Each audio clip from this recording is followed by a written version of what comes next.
Welcome to the Startup Grind. Hi, Son. Yes. Thanks for having me. Thank you for spending time with us today.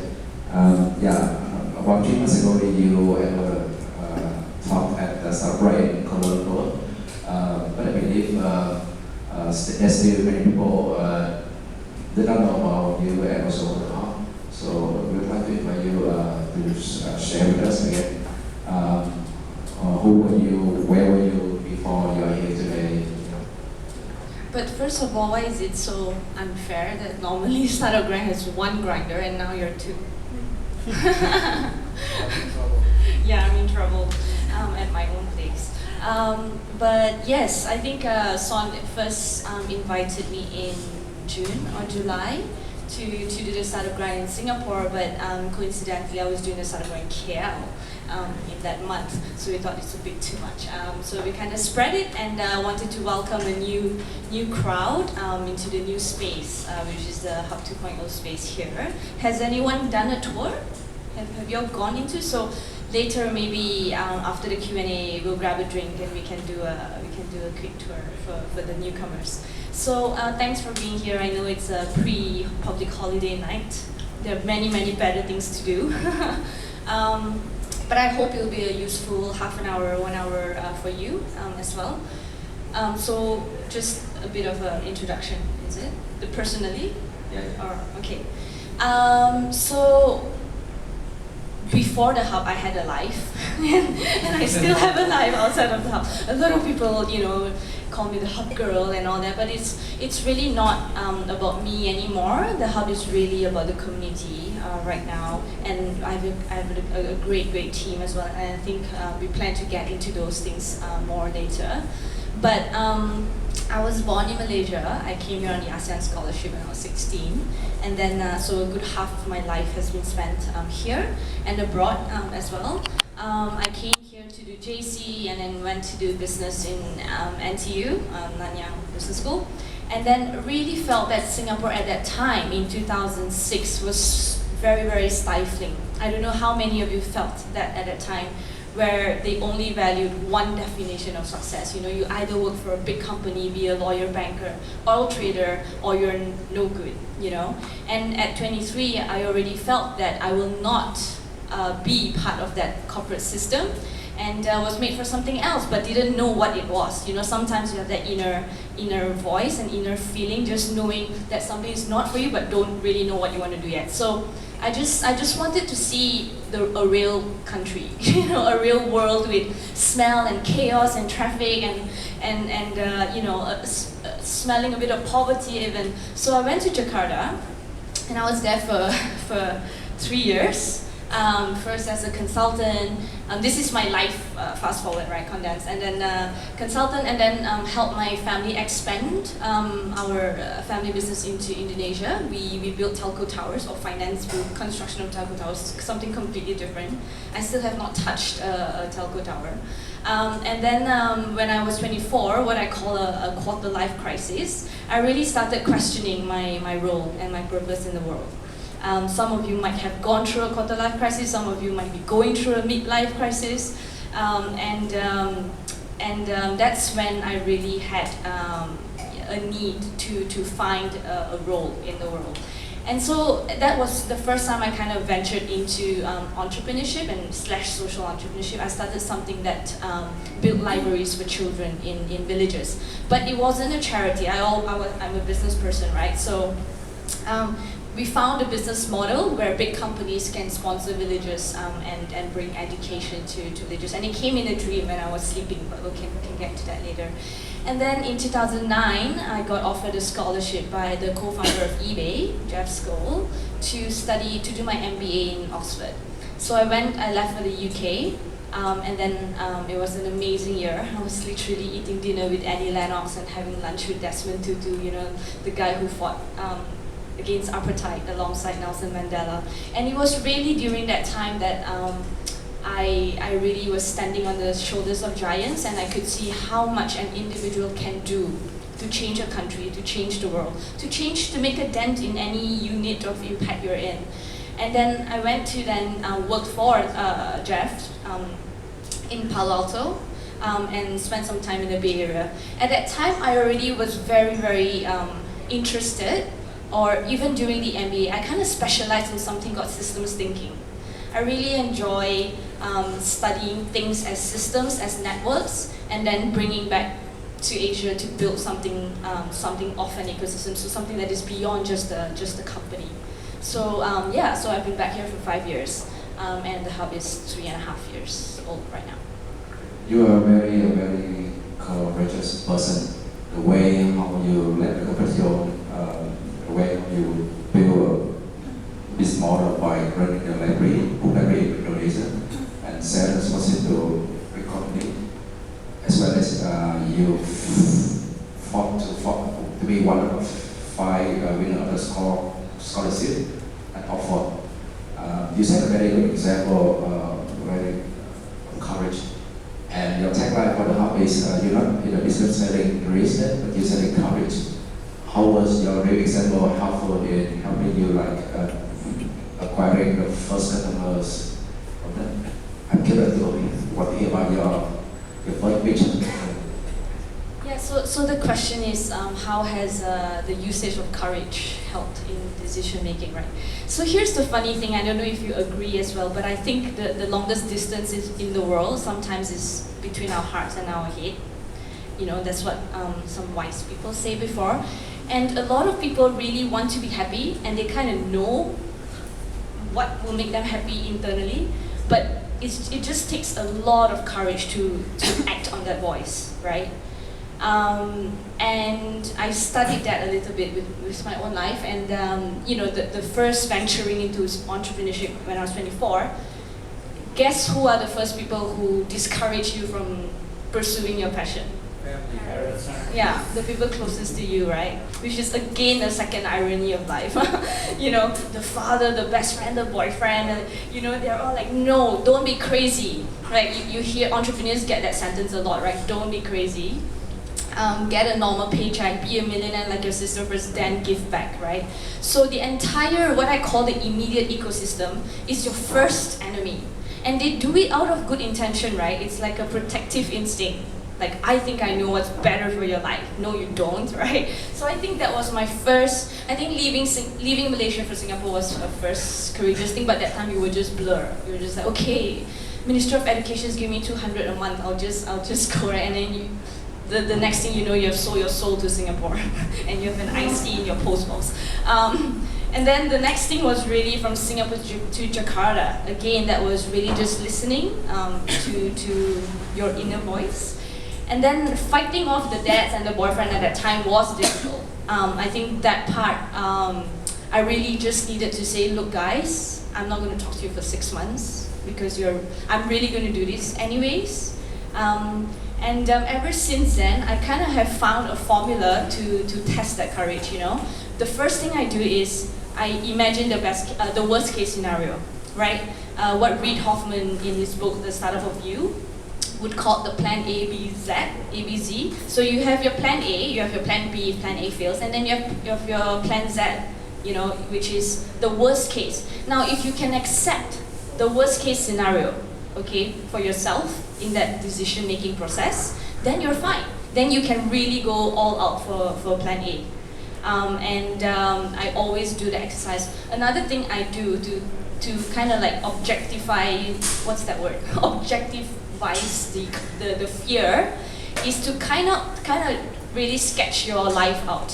And I like doing that. I just take a piece of paper and a pencil, literally some of the simplest tools you have, and kind of sketch backwards, in 5 years, what do you want to be known for? In 5 years, what is the legacy you want to leave behind, And then I tend to not to do 10 years, 5 years or on your tombstone, right? It's kind of like short term or aspirational. And then I will sketch backwards from there, and sometimes that helps to make it clear what you want to do. So unlike a lot of people think, a lot of my decisions are calculated, including starting the hub, including coming back to Singapore. These were all calculated risks. You ever share that back in 2001, you validate that people really need something like that. How by having founder chat with people? How did you pick those people? And should be your advice to first-time entrepreneurs, like before they commit full-time to start a business. So they validate that problem, try to solve a real problem. What is your view? Okay, so the process of starting a hub. So it took about 9 months to start the hub. And that was in 2011. At that time, anyone was part of this startup ecosystem already?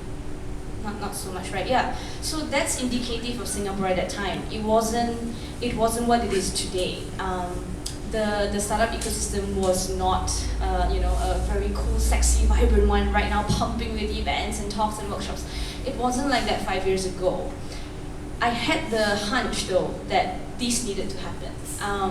But again, I took a calculated risk. What I did was I worked for 6 months to save up money to not work for 9 months to start the hub, because it was going to be a full-time job, finding a space, finding a team, finding co-founders, finding money, building a community, and all that kind of thing. And in Singapore, sometimes is the hardest place to start something that has to do with real estate, right? It's very expensive here. So in that few months of starting this thing, I had about 400 coffee chats with 400 people. That's a lot of coffee for my body, and a lot of receipts too. The purpose of those chats was really, of course, you want to sell your vision, and I was selling the vision of the hub so much as if it was already existing, But at that time, it was really nothing. It was really a promise that there will be a place and there will be a community, a family for people who want to pursue their passions, whatever it is, right? Entrepreneurial or not. That's when I met Son. I met a lot of interesting people.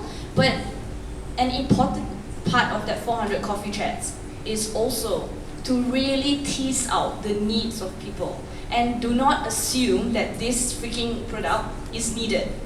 You can never assume that, because you're going to waste your life, you're going to waste all your savings, and you're going to get real better scars from those things. So it was really trying really hard to listen to the deeper levels of what people needed. And at that time, yeah, sure, people needed an events place. Sure, people needed some cheaper co-working options in the center of city.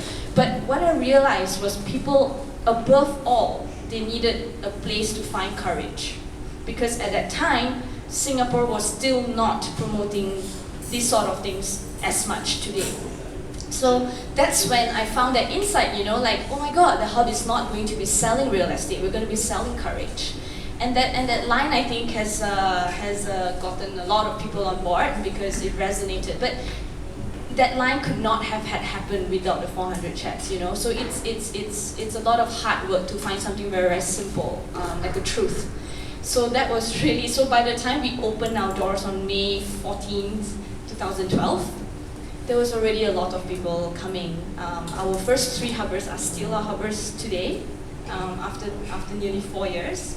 And we've grown from about 30, 40 founding members to now 500 over hubbers. And I don't know if you know, but now amongst us here, we have 2 unicorns. We have 2 companies that are worth $1 billion or more. And that's really exciting. Yeah. And also, in total, the community, the hubbers, in the last 3.5 years, have in total raised more than 40 million in funding. $40 million Singapore dollars in funding, and that's the size of a quite sizable fund, a VC fund in Singapore. So clearly, a lot of things happen when you put the right people together. You know what I mean? And thank God that the hypothesis was true. Yeah, it could have been a flop. Who knows? What else? Yeah. So the next question, it's targeted for early entrepreneurs. So do you have any tips or takeaways you can provide with a few of them that are in the audience today? Tips to help get help and also build their network and kind of get their startup up and running. How many tips do you want? How much time do you have?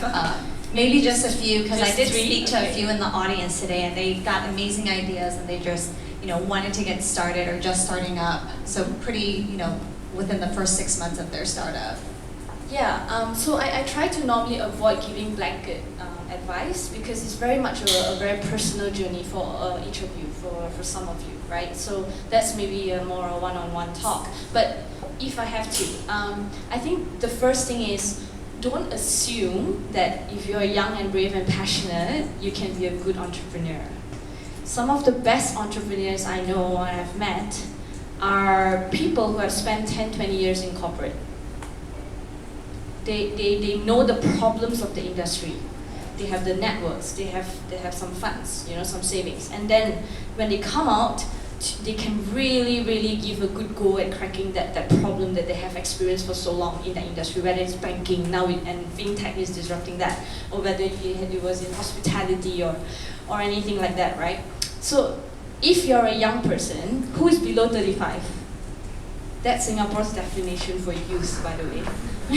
15, 35. And I'm sure a lot more young at heart, or marginally cross 35. If you don't have that 10 years of corporate life, I would say that you need to surround yourself with people who have gone through the war, because it is really, really tough being an entrepreneur. You literally just eat, sleep, drink, dream, breathe, cry, and everything of your idea and of the company. It's 180%, and also before pursuing an idea, really go and live life, travel, fall in love, get heartbroken, get fired, If you have to go through the real emotions of life to be empathetic, to really know what human needs are, because at the end, a good entrepreneur solves a real need. And you need to understand that need so much, because people will assume you have the solution when you can understand the problem good enough, and that's a good start.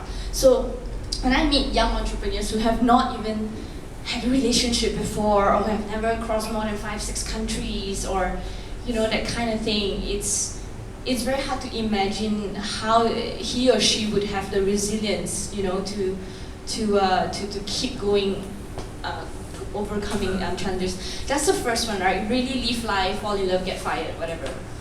Second one would be to take good amount of time in finding co-founders and in finding partners, right? Because that's literally like going into bed with someone.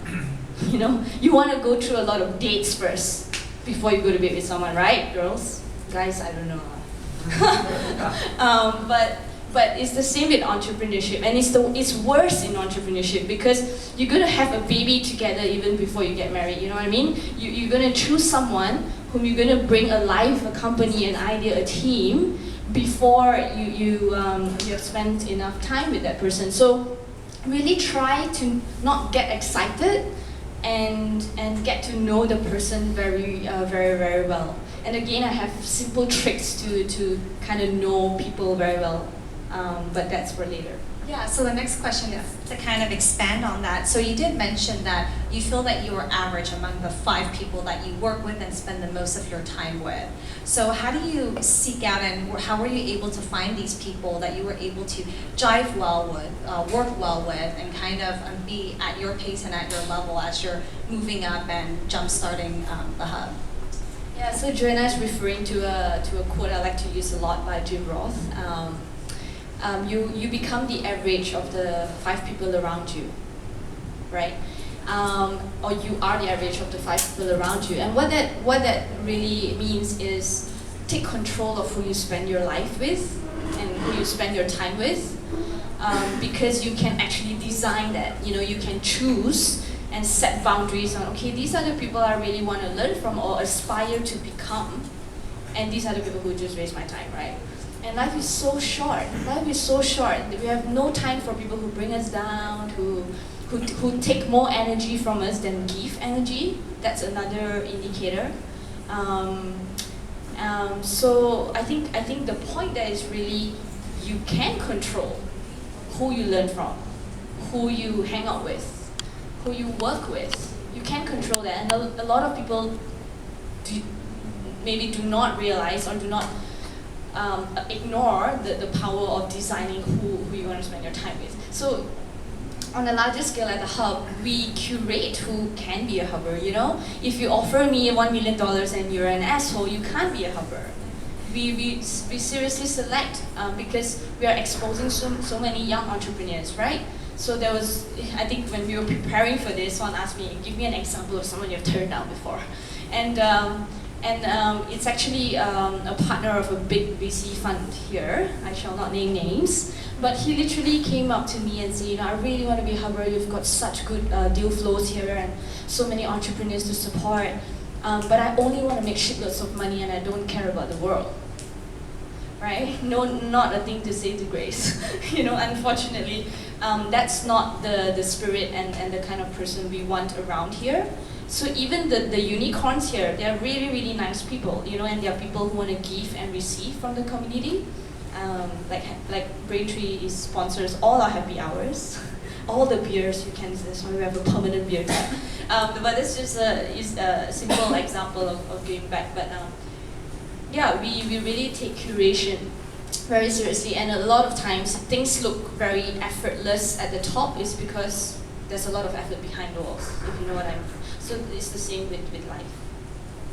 Okay, so I'm going to ask one more question and then we're going to open up to the audience. So for those of you who want to ask a question, you can start thinking about that right now. So next one is, how do you manage to get things done with the hub growing so fast? What does a typical day for you look like, and how do you leverage your team to help make decisions for you and as the hub continues to grow? Where's my team? Michelle, you're going to answer that question.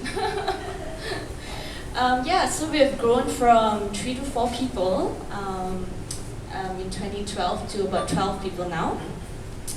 I have a very good team. We are divided into 4 divisions. First one is community and space, and that's the biggest one. So you have Za and Laura Cheong, Michelle, and they take care of everything from events to space to community to memberships, right? And events that we curate, like fuck up nights and all that is held at the hub. Then I have 2 people who run incubation. We have incubator programs as well, sponsored by DBS and JP Morgan. I can talk more about it if you're interested. And then we have 2 more working with corporates, and that has been an interesting trend in the last 1 year, that corporates are starting to get paranoid that they're being disrupted by you guys. So they want to be friends early. So we call that the unlikely allies thing. And there's a lot of corporate partnerships coming on. And when we held a town hall with hubbers as well, it came out as the first top need by hubbers that they want to connect with corporates more. So it's a win-win thing that we kind of become the intermediary for innovation between the big guys and the small guys. I'm happy to share that. So my day at its worst has 10 meetings. And from 1-hour meetings now, I'm just giving people 30 minutes, you know, or 40 minutes, and it's very, very tiring to shift context for each meeting and making decisions. So I think I'll kill myself if I continue doing that. But so I try to decrease that. There's a lot of speaking stuff as well. So that's the building the wider ecosystem kind of thing. So I know about these things, right? So yeah, I speak a lot. I judge in competitions. I'm an entrepreneur in residence at INSEAD. So there's a lot of mentoring going on outside of the hub as well as within. And the team takes up a lot of my time. So right now my role is really to help them do their job better. I'm no longer a decision maker in many things, and that took 3 years to arrive at. And now we have heads in different things, and I really look forward to kind of really not press the pedal, take my foot off the pedal completely, to kind of think more of the wider things. But yeah, other than that, a lot of time for hubbers as well, for coffee, to know what their needs are, and then talking to investors, matching entrepreneurs to investors. Yeah. Thanks. Song, do you want to add anything else before we open it up? Still have one more, but I would like to invite the crowd to ask the press. Anyone? So if you can say your name and where you're from, that'd be great. Hi, Grace. I'm actually from China, but I've been in Singapore for 7 years. So right now I'm also into this entrepreneurship journey. Actually, I set up the first co-live and co-work private, not-for-profit space in Singapore called TechSquad. So you guys can search TEDx Singapore. My own internet project that is in progress. So people living there are very passionate about technology, innovation, and design related stuff. So my question is that regarding finding co-founders. So on the journey that when you first start to identify a co-founder, then start to try to cooperate on the things that you guys are most passionate about. But sometimes I think that you have the initial founder, and then you need to coach the co-founders to really work in the way that we could be successful. Can you share some strategies that how to coach and lead the rest co-founders to be in the way that could make the project to be successful? That's something founders need to know, and I think. Okay, so the question from IC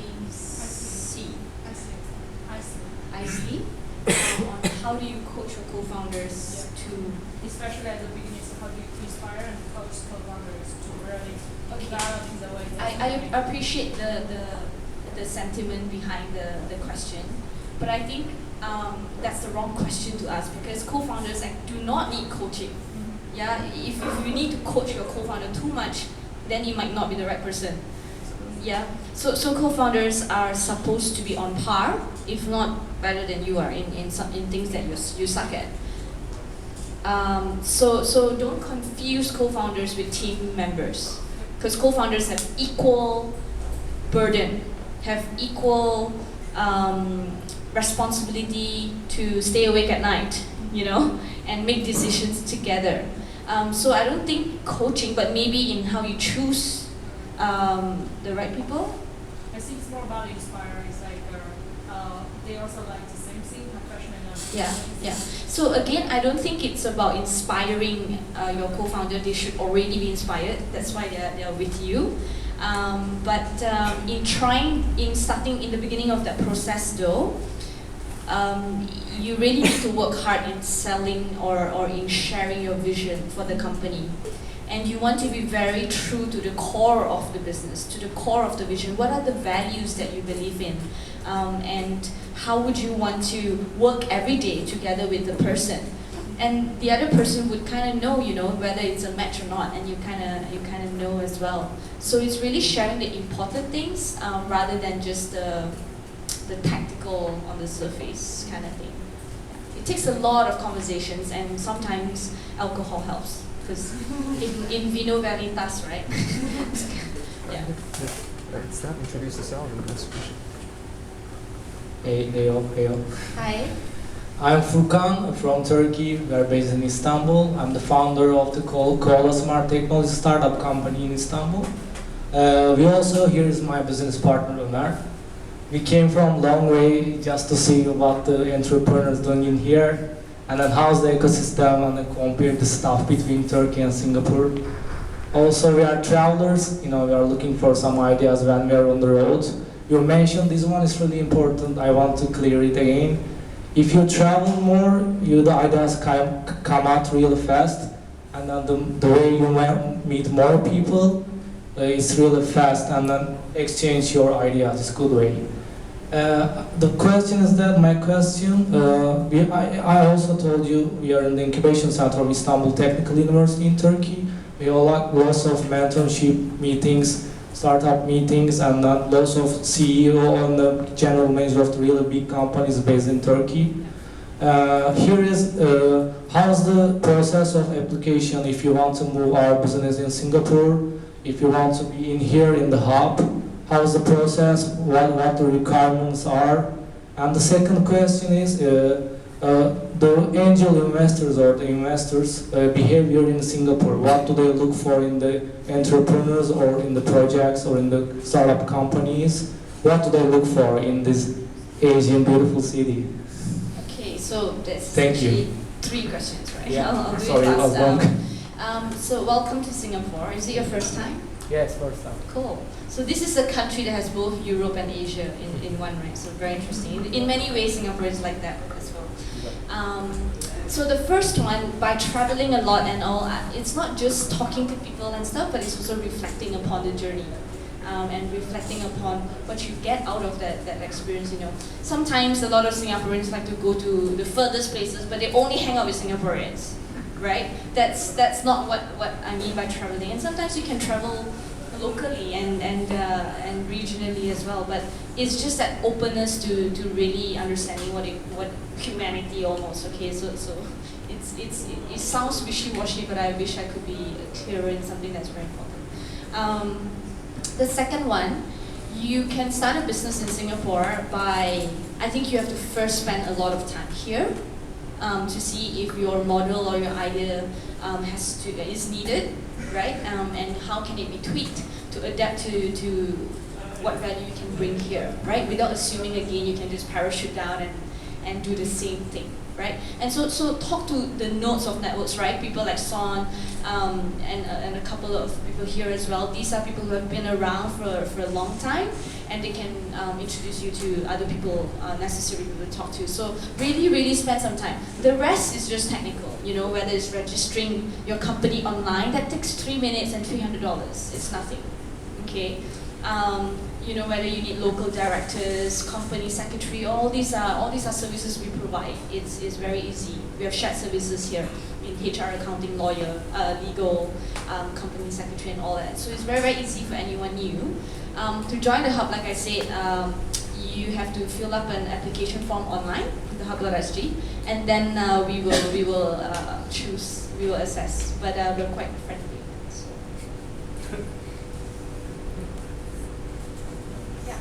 Question back there. Is there a mic?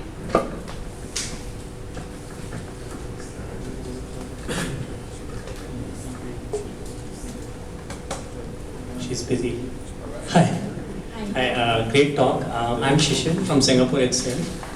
2 questions. The first one is, what are the 2 unicorns which have come out of Hub and what they do which others didn't do? So what were the things they did to become a unicorn?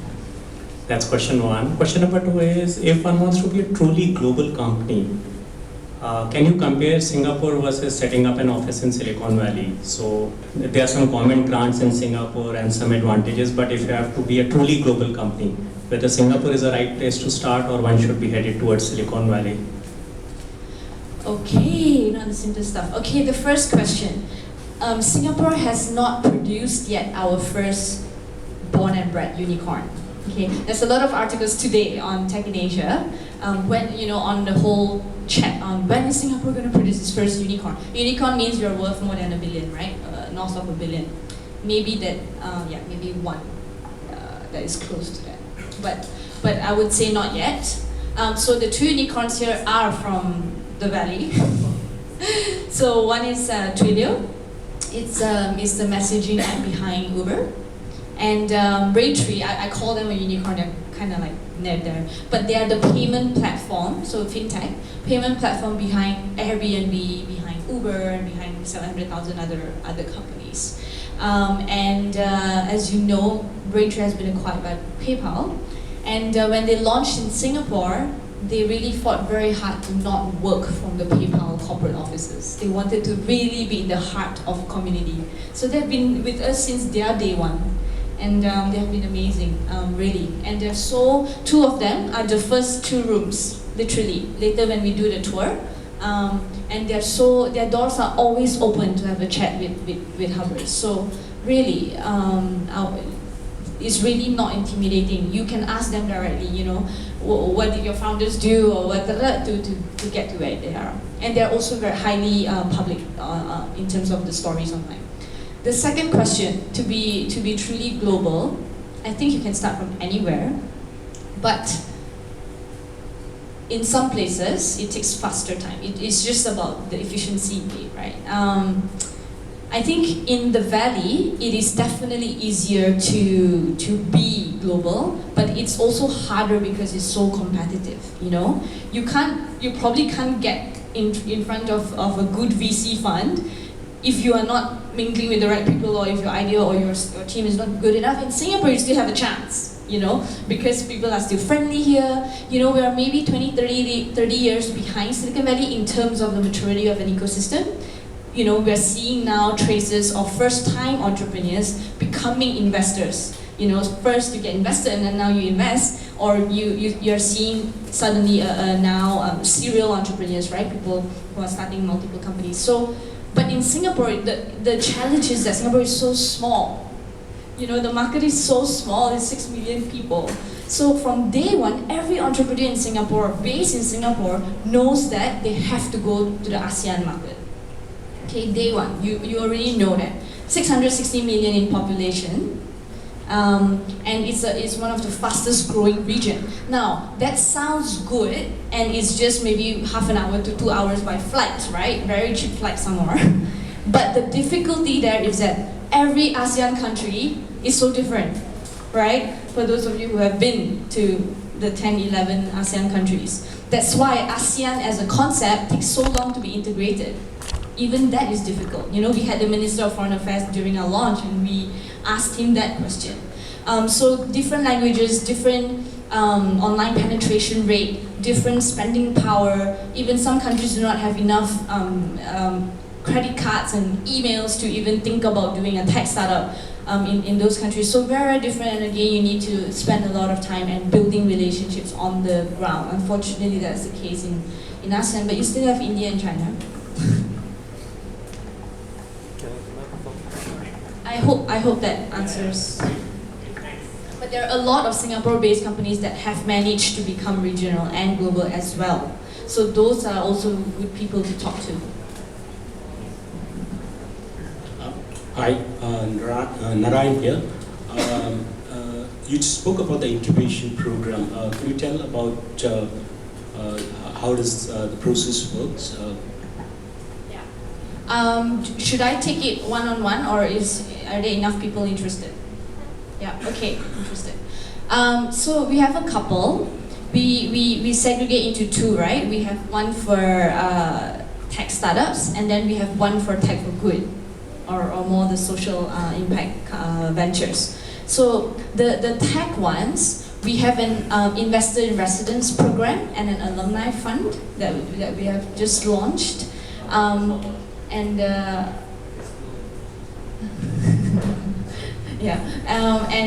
What that essentially means is you first have to take up a full-time membership here, because we want to spend a lot of time with you.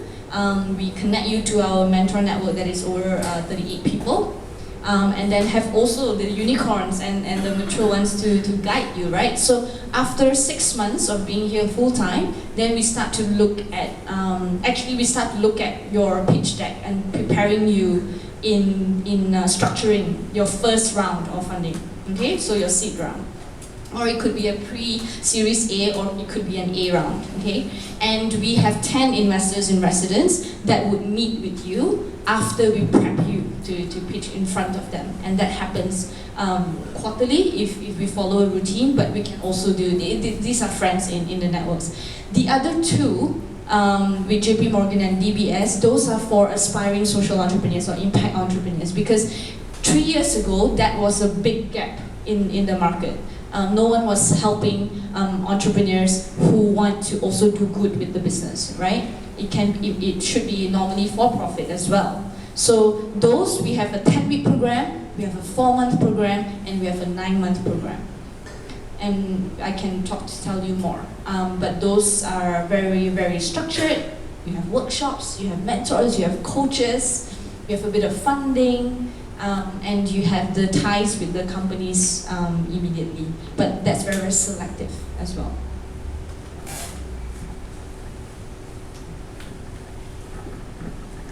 Any more?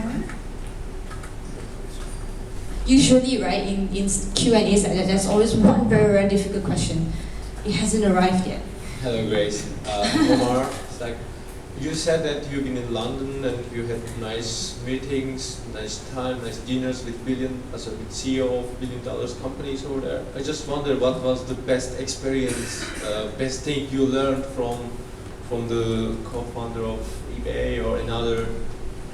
Sure. Okay. So yes, I had lunch with Jeff one day. So for those of you who don't know, he's probably worth maybe 5.2 billion after eBay, and now he started Participant Media. It's the media company that produces amazing movies like Contagion, Best Exotic Marigold Hotel, Kite Runner, Lincoln. This is all produced by him. When we had lunch, he gave me one advice that I'll forever remember. But that's for me, right? I mean, he said that, Grace, remember that a founder and a CEO are very, very different people. It requires very different skill sets. You know, in many ways, they require opposite skill sets. And so be comfortable in being, for me, I'm a serial founder, right? I like it when it's from 0 to $1 million, right? And then after that, maintaining it is a bit boring. So I needed to hear that so that I already keep a lookout all the time for good COOs, for good CEOs to take over. So for me, succession planning starts from day one because I enjoy being a founder rather than an operator, so that was from Jeff.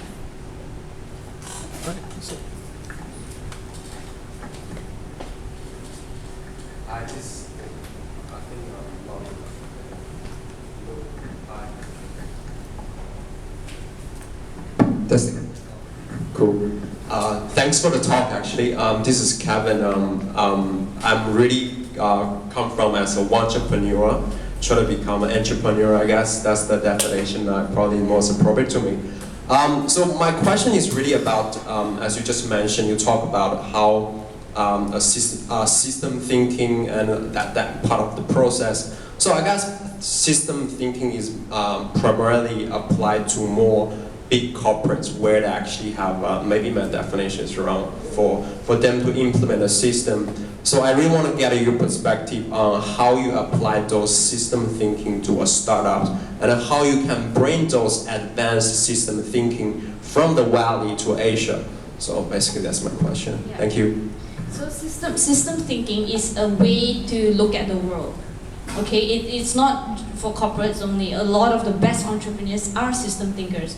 It essentially just means that you're able to look at something from, you're able to look at the dance floor from the balcony, you know, if that makes sense. You're able to look at the system in a thing that you care about. So what a system or a network means is that there will be authority figures, there will be reporting lines, you know, there will be boundaries and there will be roles. And there will be what I call my favorite ones is nodes of networks. Like if you just push those acupuncture points, things will change. So for example, at the Hub, my mission is to redefine success. We want to redefine what it means being a successful person or a successful citizen. And to do that, I have to work with government, influence their thinking. Whether it's the Minister of Education or the Minister of Community, Culture and Youth, all these people we work with. I have to influence corporate business leaders because what they say they want from the market, people will respect, right? So we also work with a lot of companies to try to impart entrepreneurship within them and things like that, right? We also need to affect parents. Like I said, parents are the first barrier. So what we do in a lot of our graduation days, in our incubation programs, parents must come. And that's rare. Not just investors, but also parents, because they don't know what the fuck the children have been doing, right? And when they don't know, they fear, right? So, and then they object, right? Sorry for the French, but so these are ways where we think about redefining success as a system. Another one to really influence is media, right? So now I'm also thinking, okay, we need to get journalists to work from here. We need to get media to cover these kind of stories more from here. And then, I believe that in any social movement in the world, you will reach a tipping point, right? You'll reach a tipping point when a lot of people are making a lot of noise about something, you'll reach a point where it just erupts and then it becomes the new norm. So entrepreneurship now in many countries, whether it's Turkey or here, is something marginal still. You know, you who are here is like 0.0001% of Singapore who knows about these things, right? There are a lot of people who don't, so we're still marginal. And what is the way to mainstream this is my job. And so we have to look at it from a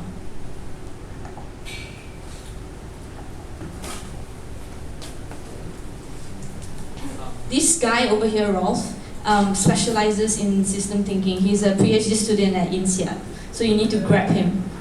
Sorry, Rolf. Yeah, sure. Hi, this is Timothy from Macau.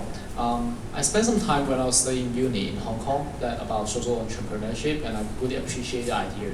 And I do think that when you really know the pain of the humanity, and then you would want to have devote more time and energy for the society, which you mentioned about.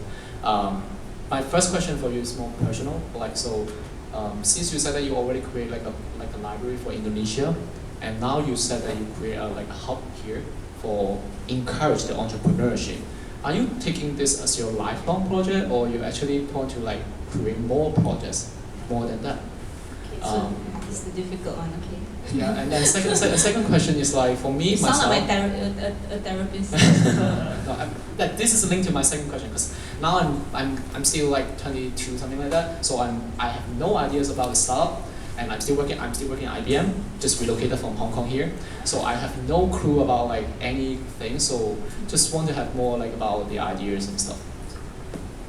Okay, two questions, right? Second one, I outsourced to Sona.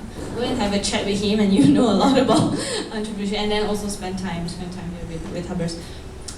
The first one, so for those of you who are new to social entrepreneurship, a social entrepreneur has the head of Richard Branson and the heart of Mother Teresa. That's my definition. So you have to be very, very business, very, very driven and ambitious still. Okay, you want to make the business work, but you always have a mission at heart. And you still want to make money and do good at the same time. So it's not charity. It's not like if you're a social entrepreneur, you're begging for food and you're dressed in rags and you can't accumulate wealth. That's not true. It's just that alongside that motivation, you also want to solve a deep human or environmental problem. Okay, so I just want to put everyone on the same page there. Mother Teresa and Branson in one. Don't try to imagine what they'll look like, but appreciate the sentiment in there. No, the answer is for me, these are different vehicles. But the lifelong mission is the same. The lifelong mission is, I can't really put it in one sentence yet, but you can see the pattern already, and it's consistent, right? Who knows, maybe in my chapter after the hub, I will be an academic person who write about systems thinking and teach that. Or a lot of people ask if I'm going to run for office and be a politician or a member of parliament here to be a voice for entrepreneurs and the youth. I'm not saying no. I think that's a crazy idea, but I do like things that scare me. If there are many options, I'll choose the one that scares me the most, because that's the thing that will grow me the most, right? The one thing that's consistent is that I like things that have large-scale change. You know, platforms that can allow us to affect things in a large way, impact many lives. So that has to be the deciding thing for my next chapter. Hello, Grace. This is Gaurav from India. My question is international. Yeah. My question is: you mentioned that you struggled with making sure that you were a business person when you were working on your social entrepreneurship. So, what made you stand out and balance the social side and the business side? For the investors in that venture. And secondly, you did also mention that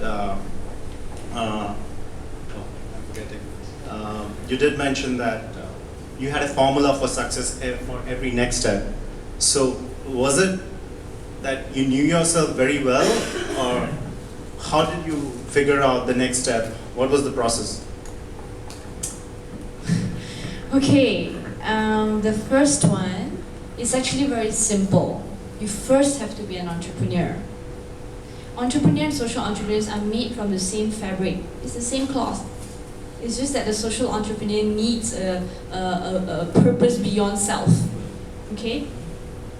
Makes sense? It has to have another mission, a social, environmental thing. Okay? But at the core, you still are an entrepreneur. You're a hustler. You're a visionary. You can understand numbers. You need to make the financial, this financial sustainability work before your mission sustainability. So it's the same thing. It's just that you have another motivation. And sometimes you compromise a little bit of your profits for that mission. And you attract a different group of investors. They are called impact investors. Impact investors are more tolerant for when they get back the profits. Okay? They put in something called patient capital. But we can talk about that, and I give talks on SE 101 as well. On the second one, I need a glass of wine to answer that. It's not easy. It's not easy to know what your next step is. Sometimes you take 2 weeks, sometimes you take 2 years. But I think it's about collecting a lot of inputs from outside, external reflections, and then have the courage to do the internal reflection. In somewhere in your head and your body and all this, you combine the internal and external. Okay? That means you can't just stay in a dark corner and meditate 30 days and then you think you will find your thing. I'm sorry if there are monks here. I don't know if that works for normal people. You have to be very, very special to be that.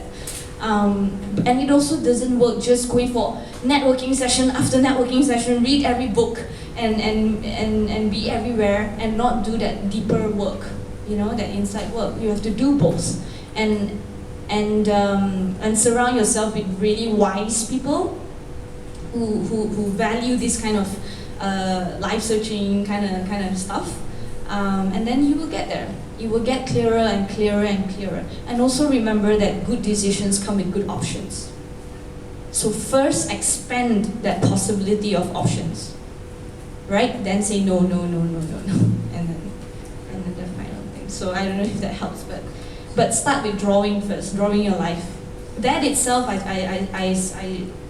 promise you, it's a very difficult thing to do. Put your life on paper is very difficult. But you can start. All right. Okay. Okay, so. Yeah. Hi, Grace. I'm Winston. Yes. I run my own software consultancy. I'm from Singapore. He's a Ruby on Rails programmer. Yeah. So my question is, whenever we talk about startups, the conversations always shift very quickly to investments, to funding. And so I've been in the industry for a while as a consultant. I've even seen people coming in the industry just to get that pile of money. Is it natural? Is it a must for startups to get funding? And have you ever seen startups like even local ASEAN where they don't get funding but they're still considered successful? Like, is it the wrong kind of thinking? What is your opinion? Yeah, so I want to know the room's opinion, okay? So I'm going to do a poll here. Who thinks that raising money as fast as possible is a good thing for your company? One? Only one? Shy. Okay, two? Yeah. Anyone? Okay, and then who thinks that getting external funding might not be the best thing? Wow, Winston, you see, it's not true, your belief. Why? Can I know why? Just shout out from where you're at. Sorry, wait, the second group first, wait. Why is it not good to get external funding? Might lose culture, might lose control. Two things. Next. That's control ownership. Yeah. Depends on the terms and conditions. Depends on terms and conditions. What else? I think even if the terms are great, even if you retain control of the company, you might become used to just solving every problem by throwing more money at it. My previous company raised now raised over $30 million, and we still haven't really solved the problem we set out to solve. And at a time we had probably 18 countries trying to launch everywhere, and we're burning like $1.5 million a month, and we're just every time there was a problem, the default solution was, well, just add more people. Just hire someone to solve that problem. So you get addicted to like building an organization that might be too large for where you are. And so Andreas's point is sometimes when you're swimming in money, you lose that lean hustling thing where you're paranoid about getting things right and solving things right, and because you just have the luxury of things. Can I share who you were before? Sure. Okay, so Andreas is the former CTO of Spotify. But this was actually, just to be clear, the example wasn't from Spotify. Spotify's raised like over $500 million, and it's actually doing really well. And for them, it's been like really the right thing to do. What's the value of Spotify now? 8 billion. 8 billion? Yeah, last round. I hope you have shares. But after that, I another found a company called Yeah. Wrap, and we arguably the company still hasn't necessarily found its product market fit. It's been going through 2 major product pivots, and it's looking good with the current product, but it's cost the investors $30 million to get to where the company is now. So I think that could have been done cheaper for everyone involved. So grab him for the chat. But my opinion, having mentored and judged so many entrepreneurs, is that it's true that people have a skewed perception of the lure of finding VC money. Okay, I think that VC money, I would prioritize it in like number 8 out of 10. Okay, the first kind of money I would recommend is prepaid money pre-revenues from customers. If you can find a way to get revenues already before you sell the product and service, that's great, because that's also feedback market mechanism within it, and you don't lose control culture in the form of equity. And then there are many other ways before I would settle for VC money. I have one caveat though, that accept VC money if it's beyond money, right? Sometimes the most valuable thing you need is not money. And I feel that in Singapore, money is chasing after people. Money is not difficult to find. Okay, it's really not difficult to raise if you have the right team, the right product market fit, the right idea, and the right timing, right? Money's not the thing. It's comparing money plus. It's comparing the other pluses. Are they opening the networks that you need? Are they going to be great, valuable business mentors to you, or even life mentors, right? Are they going to open new markets for you? Are they going to open new corporate clients for you? These things, I think, are more important than money. So we call that smart money. Okay. So if the fund, and some funds are better than others in providing these things, can offer you these other things apart from money, the money, trust me, will become the least valuable thing, right? And again, terms and conditions, right? That is how much control you have to give up, how much this and that. That's a whole session that you need to learn about term sheets, right? And all the terms inside, and we do hold these workshops as well. But a very important question to throw out there. Okay. Yeah. Any last question? Okay, can we take from a new person, and then I'll still be around. Yeah. Hello. Hi, my name is Kelly. I'm currently part of a mobile gaming company. And I guess my question is, you mentioned about your 400 coffee meetings.